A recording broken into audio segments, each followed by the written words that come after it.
Coaching is so fucking powerful. It's something that I guess it's still not really that well understood by society and by business. I thought it was by now with all the work that Tony Robbins and other people have done in the past 15, 20 years. But the coaching industry being newer, like as far as life coaching and business coaching and things like that, a lot of people like still have no idea what it is. And there's so many like mixed up, mashed up beliefs in our society, and especially in the creator economy, that are just really holding people back in so many ways. A lot of times, something I've seen like a few years ago, especially with people that I studied with, and people in the business world operating at higher levels of like management, and not necessarily at the corporate level, because those people understand that there's different positions for different reasons.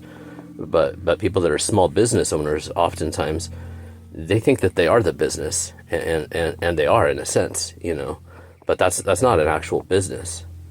You're self-employed at that point, which is a step up. But it's like this concept. Robert Kiyosaki explains it really well in the Cash Flow Quadrant, and this other book called The E-Myth by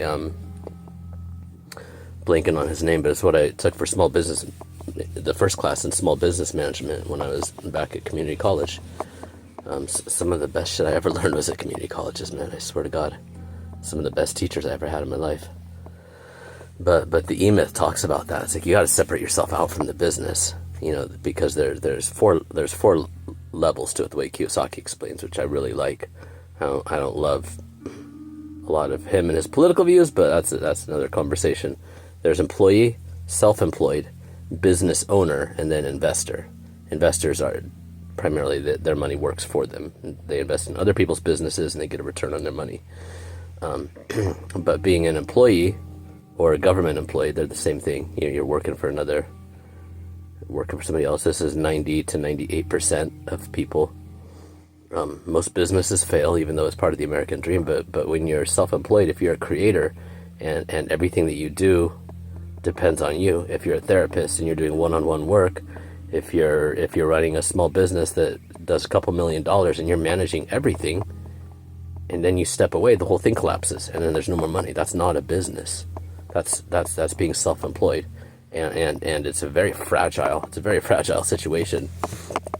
Being a business owner is when you have shit set up enough that you could step out potentially for 3-6 months, like 2 or 3 years, and the whole thing would keep on operating as usual. This is a little bit tricky, and especially in the creator economy and people that are like very, very small, especially if it's people on like Instagram, YouTube, etc., where like they're doing all the work. They are the face of their brand and stuff like that. There's power in this because you're not replaceable. But it's interesting the things that are happening with AI right now too. Like some of that could be used to shift people from having to do all the work themselves all the time to creating something more sustainable where they could step back from it potentially. But this whole concept of coaches in business and in life work, there's that's what I was saying before, when I was starting to work with people at like a management and ownership level, people that just have the most bizarre ideas in their head about how reality and how business works, and they, especially with men, men get their egos so tied up in their business. If it's something they've built for 5 or 10 years and it's their baby, like of course that makes sense, but you have to be able to step back from the thing, man, and actually look at it. And so many people, like, it's just crazy. There's a lot of confusion and chaos. But even when you taking this to like, there's so many people like, well, how could you be a coach if you're not doing this, this, and this already?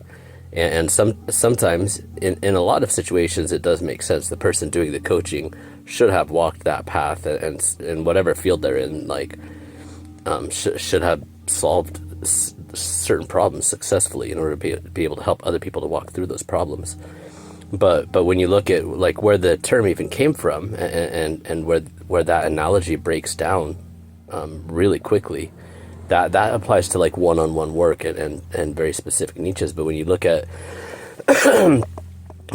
coaching in terms of like sports and sports teams, you know, the person who's the head coach of a team, oftentimes they'll have experience at some level having played sports, but they have training in so many different arenas, and they're able to synthesize information that the players of the team can't do. There's no way that they could possibly do it.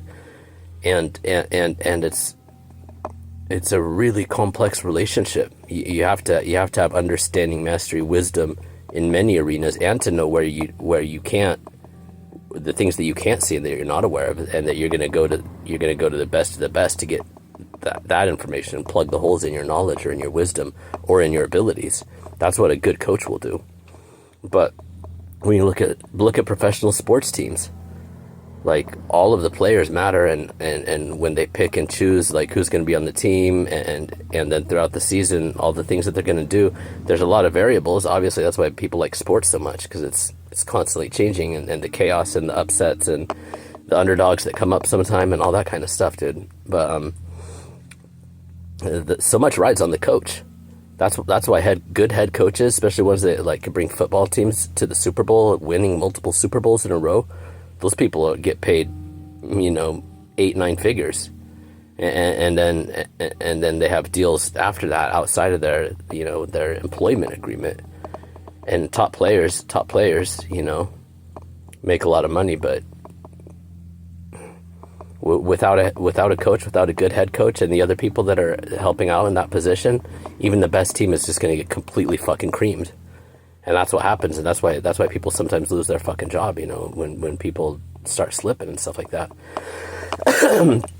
In terms of personal coaching, business coaching, success coaching, life coaching, spiritual coaching, etc., sometimes your coach is going to have walked a very similar path to you, but other times, especially with small business coaching, they're gonna have a path that has crossed a lot of relevant things that you've never thought of. And that's why they can help you to expand into these different arenas and be aware of different things coming in,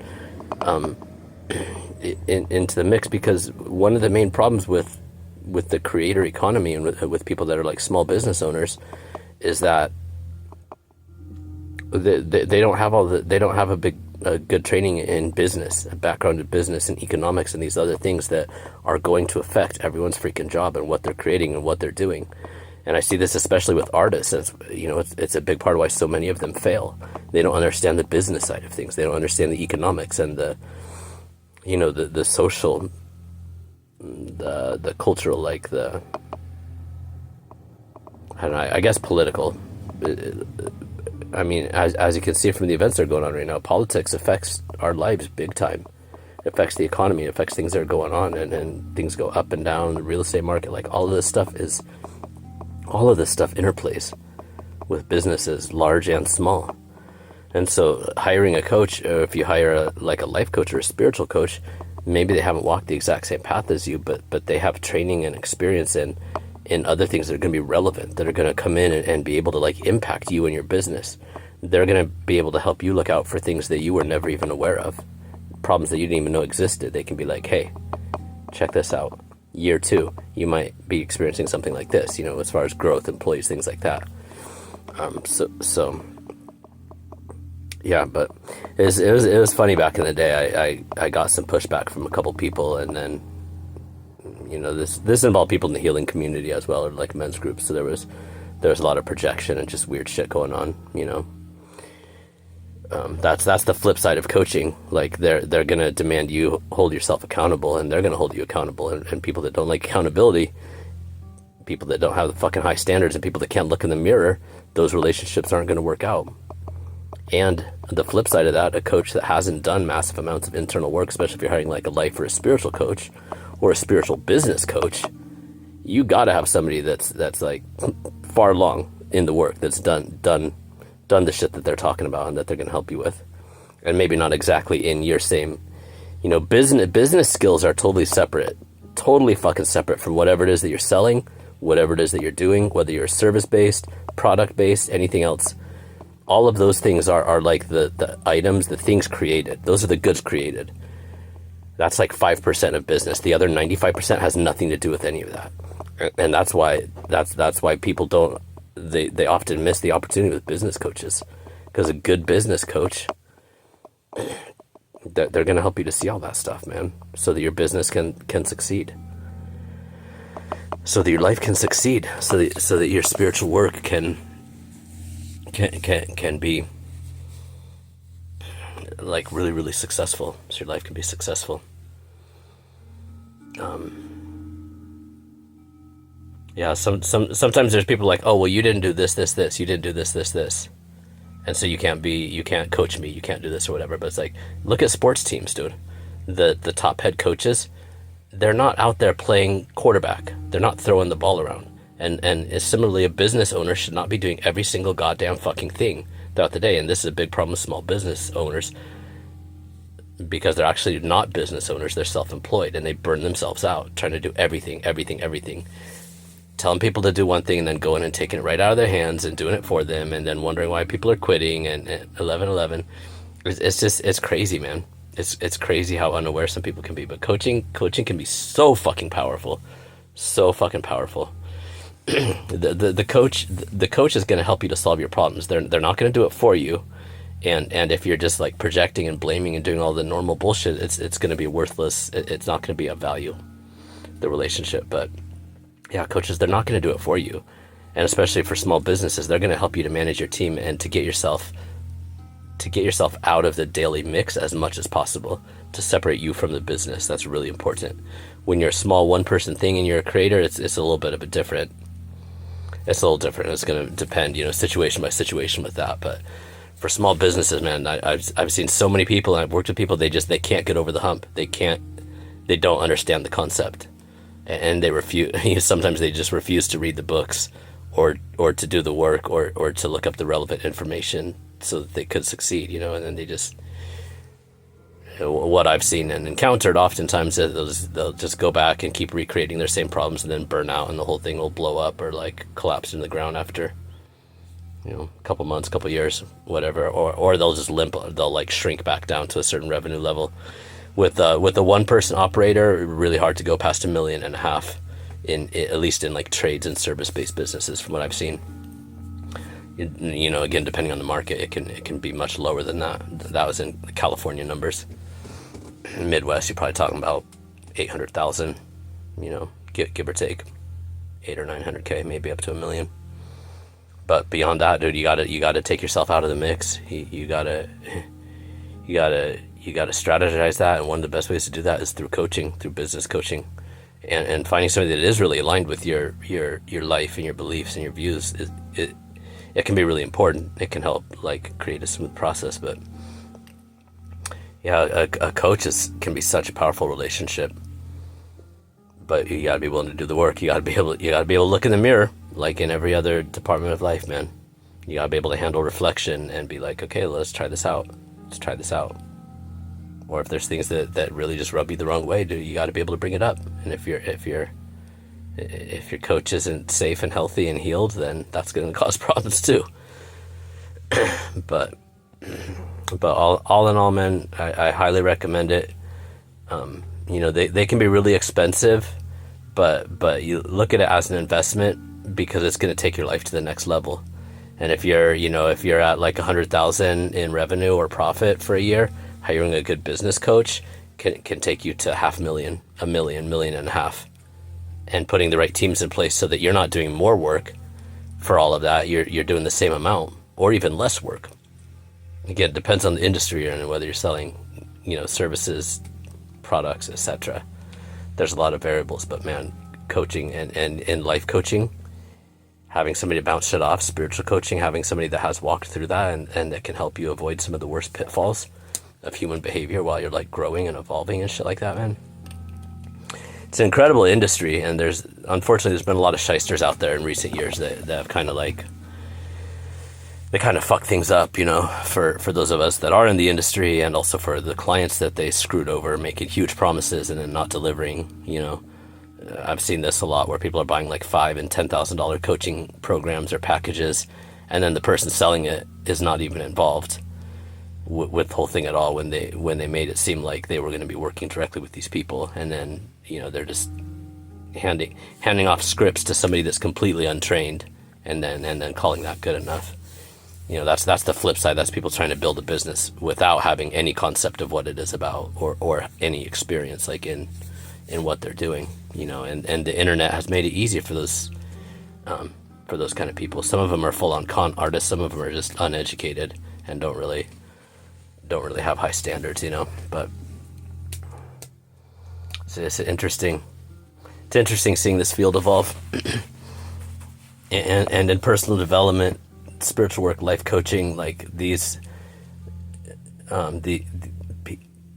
people, I was gonna say these tools, but like coaches, having a coach instead of a therapist or alongside a therapist can be really powerful, because whereas therapists are trained more so to like listen and be receptive, a coach can be very proactive with you, because a lot of times what we need is action to take.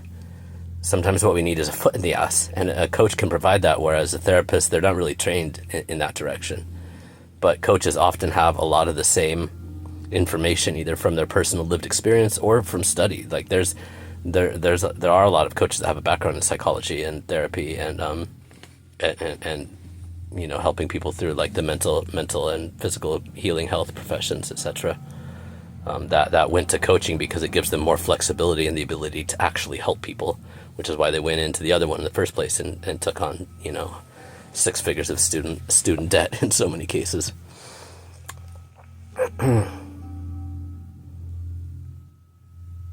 I think that was it.